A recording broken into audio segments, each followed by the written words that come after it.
Bushawani Nindinawe Maganadug. Bayashk Nindajina Kaz. Minawa Jaganash Moen Jimpita Jina Kaz. Indunjaba Wikoyang or Musquaba Kong Indunjaba Magazine Dodame. I said, hello. I said, my name in the Anishinaabe or Chippewa or Ojibwe language is Gayashkar Siegel. And in English, it is Jim Pete, and I come from Red Cliff, and we go by two names. One is Wikoyang, which refers to the bay that is down here by our village. And a long time ago, they would say and refer to this area as there is a bay, Wikoyang. Also, we are known as Musquabakong, which translates out to the red sandstone cliffs that are along our village here because we're located right on Lake Superior. I'm not a fluent speaker. I've been a student learning throughout the years ever since I can remember. Some of the language was spoken in the home, some of it was in the community, some of it was in and also our school system, where we had one of our elders that at the time she was the last fluent speaker by the name of Dolores DePerry Bainbridge.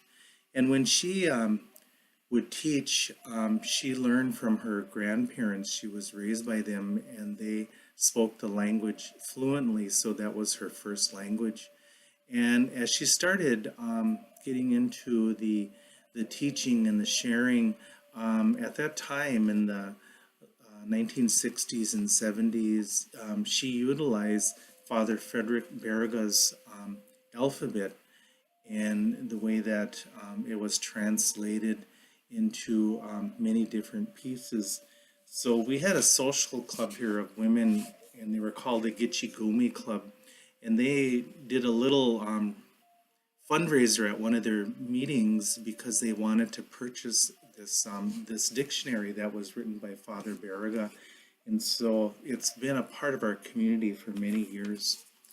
In 1963, my maternal grandmother, Margaret Baker Brzett Morris, passed away at the age of 75 years old, and what was found in going through her different documents was prayer books and hymn books and other things that were written in Father Baraga's alphabet of the Ojibwe Chippewa language. And so this prayer book was one of the ones that was in there. And again, at one point it was very common that those were utilized, and I think it was a manner in which to help with the conversion from being non-Christian into being considered Catholic or baptized in that way. And so one of the things that I learned in growing up, and it was again taught by our elder Dolores Bainbridge, is the Lord's Prayer or the Our Father. And so I wanted to share that with you. Odajin na kasawining wayosamenge wigwisamenge wanishishit manado meging. No sanan gijigon e bien. Ipichikichi twawandamin kadijin na kasawin. A pegish bit of gushkanomiga kirike mawi win ni nindamang a pegish is your webuck.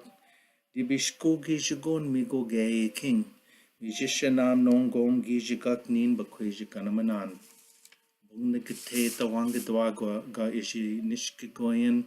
Ije bonigade tawangadwaga ishi nishkian gajig. Gego gay wijishakanging a gwimaning gaywaning. Need the gwinamawashanam dashmanadak meging. And so what we're finding out in the retention of our language is it's from many different sources and resources. One is that written piece that was done by Father Baraga and how he was able to learn the language fluently enough to be able to translate the Bible and the hymn books and other literature from English into that Ojibwe, Chippewa, Anishinaabe language.